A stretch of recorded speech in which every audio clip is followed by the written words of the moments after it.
I'm Nikki, and I just want to talk to you guys for a few minutes about why is it so difficult to listen to what's going on in the kibble community. Here's the problem that I'm seeing. You don't want to hear it. You don't want to hear this. And I want to tell you about my friend. I didn't understand this at the time, but I'm starting to understand it now the more I talk to people. It hurts too much. It's too painful. And that's why we close our ears. We hide our face. We don't want to see it. We don't want to hear this. But one day, you're going to have to hear it. One day, if you have a dog, you're going to have to face this. Especially if you're an American paw parent feeding American kibble. I hate that I have to say that. I wish that we weren't being manipulated into believing that our dogs are omnivores instead of the carnivores that they are. I wish that we had been told the truth from the get-go, that kibble is not life-sustaining, healthy nutrition. It is little balls filled with toxins and dead food and rendered meat products that have no business entering our dog's body. Look, your dog is being harmed whether you accept it or not. Your dog is being harmed whether you agree with me or not. This isn't about opinions anymore, by the way. This is about science. Why do you think countries are banning American kibble at their borders? Because they're doing their own science and their own research that doesn't fall into the parameters of the FDA. They're in their own world, doing their own studies. And what they're finding is that kibble has been harming our animals, and we must stop if we want to have our dogs around as long as they should be. I'm not saying dogs are going to outlive us, right? But I know in my grandfather's day, his dogs lived well into their second decade. Look, this is so emotional because most of us have dogs that have filled a void that humans have left. That's the case for me, and that's the case for most people I know. My dogs have brought me so much love, so much joy, so much comfort. I remember back to the time where you start to know what your dog's age is and you start to pay attention. You're like, oh my gosh, they're 7. Oh my gosh, they're 8. They're getting older. I don't want to even think about that. That's how I was with Marley. And I couldn't think about that, but she was so healthy. She was not obese. She never had a problem, ever. And all of a sudden she was dying in my arms. That will never happen again. It will never happen again on my watch where they're dying from a disease that I could have prevented. It will never happen on my watch where I don't look myself in the mirror and say, you did everything right. I don't want you to hurt the same way we've hurt. You're gonna lose your dog. We all are, right? They don't live very long. But what if we can get them to live almost to 20 or past 20? Wouldn't you want that? If you want that, take my courses, because science is screaming at us as nutritionists, the people on the holistic side of this, screaming at us.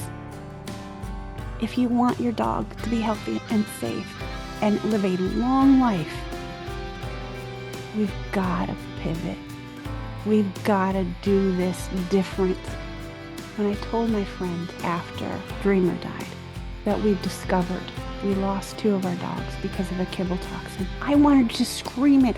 This was brand new information for me. And I remember what she did when I started telling her what we had been through. She put her hand up and she said, I can't. And she turned around and walked away from me. That was pretty much the common response I get. Now, if the person didn't have a dog or they were cat people instead of dog people, I tend to have those people hang in the conversation a little bit longer. But if they love their dog with all their soul, they couldn't listen. I would imagine that had I been presented with the same message that I'm presenting to you right now, before Marley died, I probably would have blinded myself and put cotton in my ears. I would have turned it off. But those of you who have not turned me off yet, you're the reason why Kibbleless exists.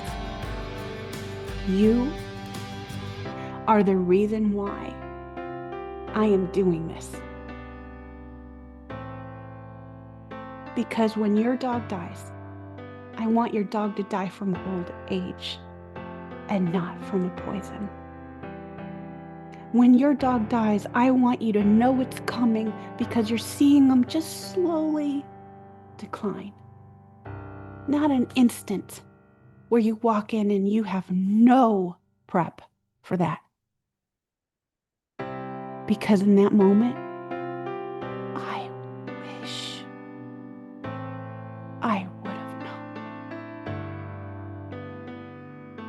known. Most people who love their dogs, the real, passionate dog lovers, don't know this. It's hard to accept it, right? And on top of that, the ease and the convenience of just getting a scoop of kibble and putting in a dog bowl, it doesn't get easier than that. We are not looking for solutions that are easy. We're looking for solutions that are right for our dogs. The difference in knowing versus being an ostrich in the sand is really the point that I wanted to make, I guess, today.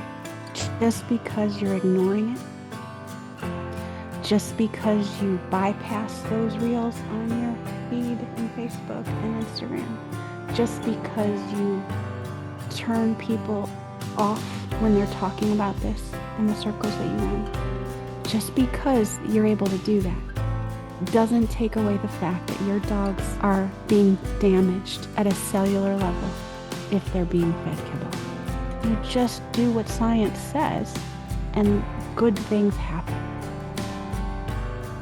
This is why I don't want you to be an ostrich in the sand. This is why I don't want you to ignore me. This is why it's so important, because you have a dog in your home right now that possibly is being fed kibble, and you're still hanging in there with me because you know what I'm saying is the truth. Congratulations for not being an ostrich.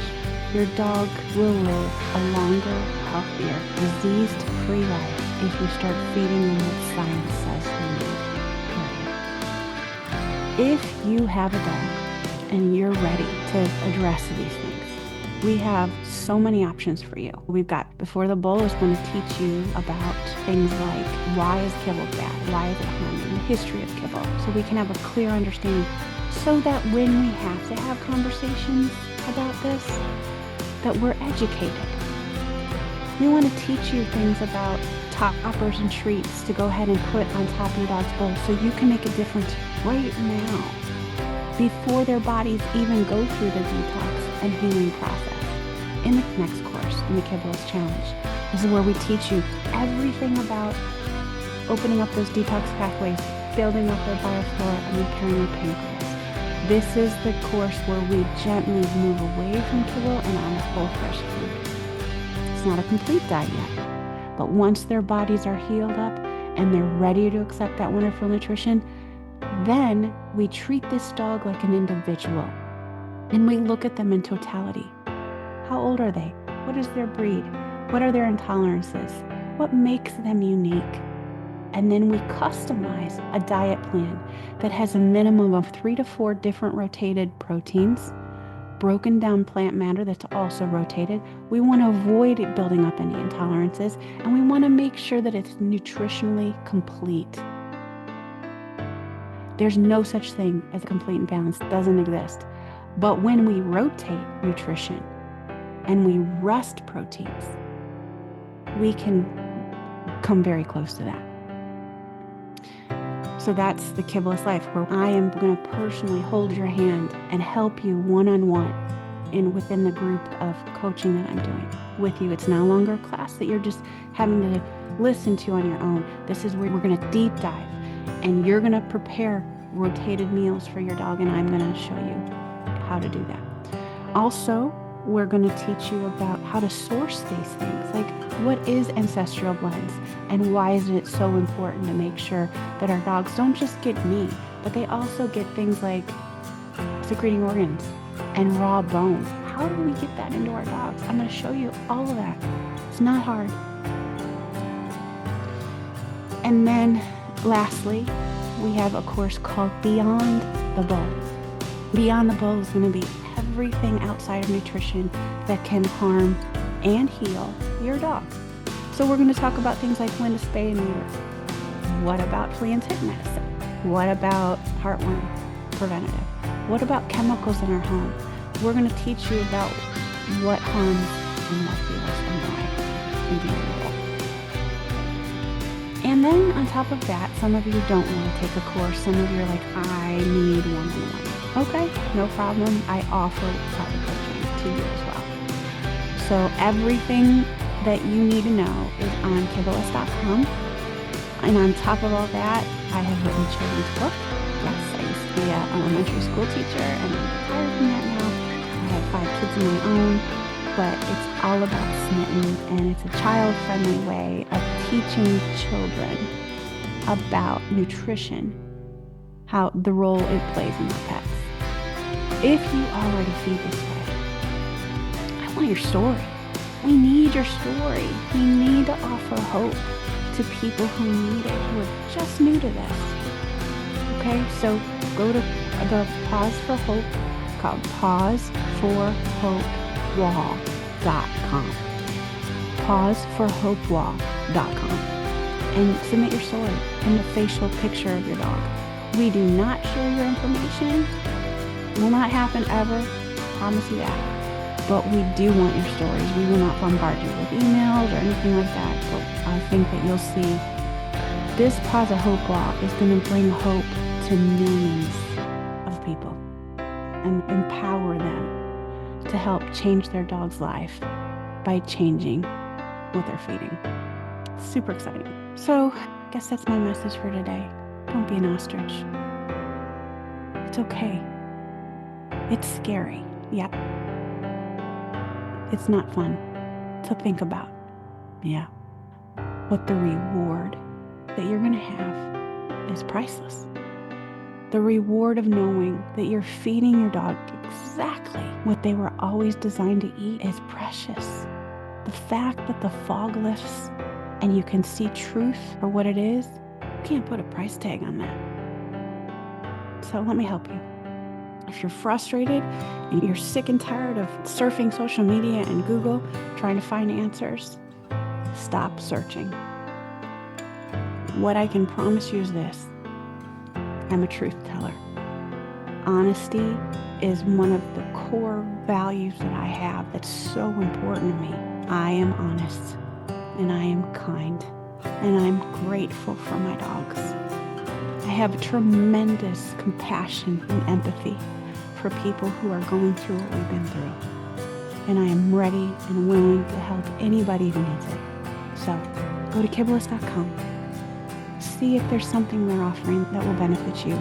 If you can't swing it yet, that's okay. We've got a ton of free content. We've got my blog. You have free access to that. So many other people also who I'll just give a shout out. Dr. Judy Morgan, Dr. Linda Loudon, Dr. Karen Becker, Dr. Ian Billinghurst, Rodney Hadid, Ruth Roberts, Dr. Connor Brady in Ireland. These are people who have gone before me that are pushing the truth and pushing for change. There's a lady named Susan Dixon who's been at every AFCO meeting since 2009. She hasn't missed one. She's championed for our pets. She has a list that she puts out every January over what's safe and what's not. She's not real life. She's a true teller too. She's amazing. And there's many, many, many other people who are trying to bring awareness to this. So yeah, it's time that we get the word out. It's time that we make the change. It's time that we educate you into what to do and how to do it, where to source from. And it's doable. It really is. You know, a lot of people will say, well, how much does it cost? Just like in the human world, you can have a varying degree of quality. So you can have very low quality, like cereal kind of food, the kibble, right? And then goes up to all organic, amazing quality ancestral blends that are already pre-made for you, which can be pricey. Depending on the size of your dog, depends on how much cost is involved here. So it is more expensive, obviously, to feed this way. But what do you get back in return? Well, you don't go to the vet all the time. Think of all the money. There's not been one time I've been to the vet in the past 10 years that didn't cost me at least $300 when I left. And most of the time it was much higher than that. An average vet bill for me is like $400 to $600, one vet visit. So yes, you're going to eliminate a lot of that bulk cost. But there's a way to prepare things yourself without getting them pre-made. You can get the cost down there. There's certain companies, the price is coming down because there's more people providing this stuff for us. Why do 80% of people choosing this way fail? It's not because they don't want to. They can't do it because they weren't given the education and the tools they need to actually do it the right way. And the right way is to heal up their bodies first as we're transitioning off of kibble onto whole fresh food. And then we get their bodies ready, and then we gradually and gently move them into the direction of whole fresh feeding. I've been called to this, and I'm ready.